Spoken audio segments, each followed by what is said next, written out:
আসসালামু আলাইকুম। সংবাদে আপনাদের সবাইকে স্বাগতম জানাচ্ছি আমি নুসরাত। শুরুতেই সংবাদ শিরোনাম।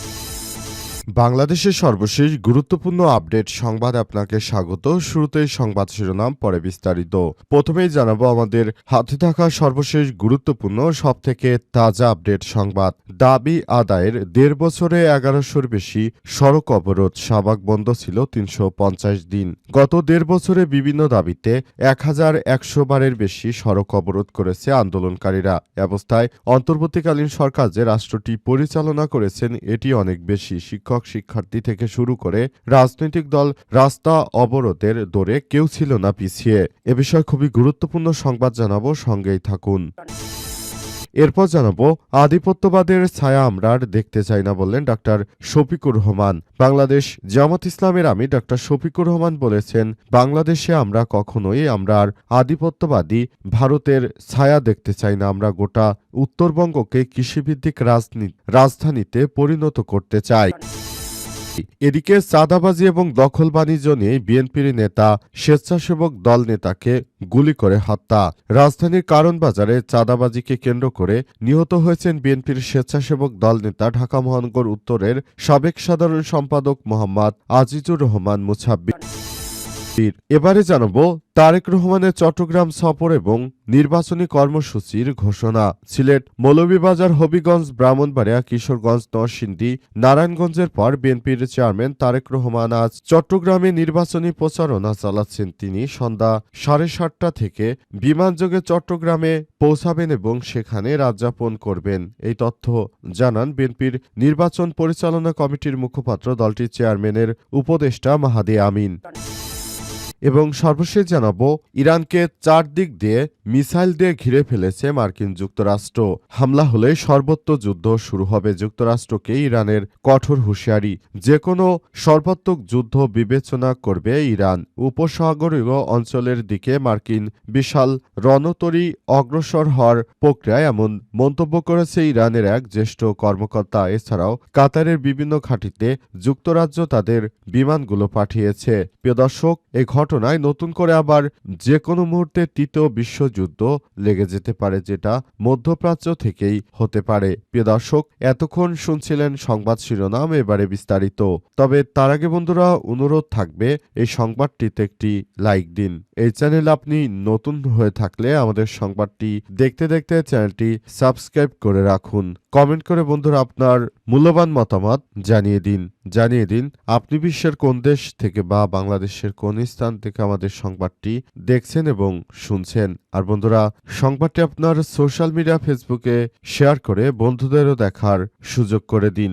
গাজা যুদ্ধে আপনি যদি নিরীহ ফিলিস্তিনিদের ভালোবেসে থাকেন, কমেন্টে ইয়েস লিখে পুরো বিশ্বকে জানিয়ে দিন। এবারে বিস্তারিত।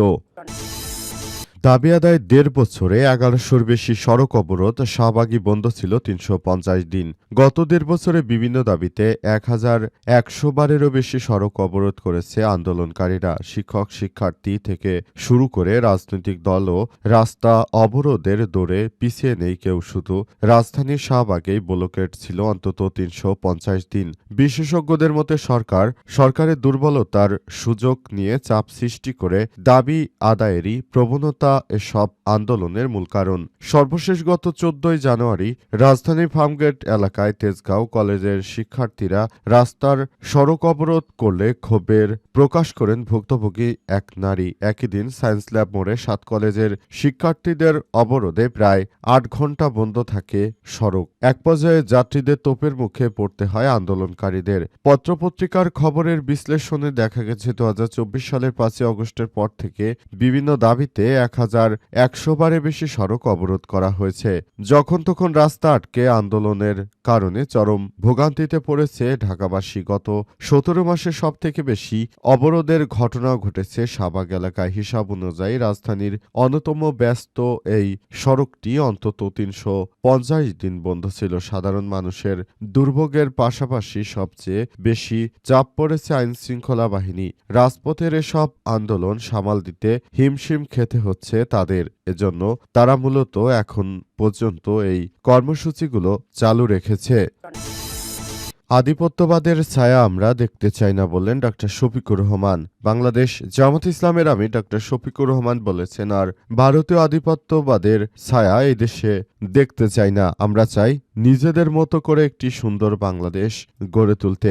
অন্তর্বর্তীকালীন সরকারের প্রধান উপদেষ্টা প্রফেসর ডক্টর মোহাম্মদ ইউনূসের সরকার যে নতুন বাংলাদেশ গড়ে তুলতে চান, সেই নতুন বাংলাদেশ গড়ে তোলার মধ্য দিয়ে আমরা বাংলাদেশটাকে আগামী 12 তারিখে ভোটের মধ্য দিয়ে বাংলাদেশ জামাত ইসলামের হাতে তুলে দিতে চাই। তারা দেশের জন্য বিভিন্ন পরিকল্পনা করেছে এবং সে অনুযায়ী বাংলাদেশ জামাত ইসলাম আসলে আগামীর নতুন বাংলাদেশ গড়ে তুলতে চায় এবং সেজন্যই তারা সেভাবেই কাজ করছে। পুরো বাংলাদেশটা আমাদের, সুতরাং বাংলাদেশের প্রতিটি মানুষকে এখনই এ বিষয় নিয়ে ভাবতে হবে এবং নতুন বাংলাদেশ গড়ে তোলার জন্য তাদের যে অবদান রয়েছে সেই অবদানগুলিকে সবাই একযোগে ভালোভাবে দেখতে হবে বলে মনে করা হচ্ছে।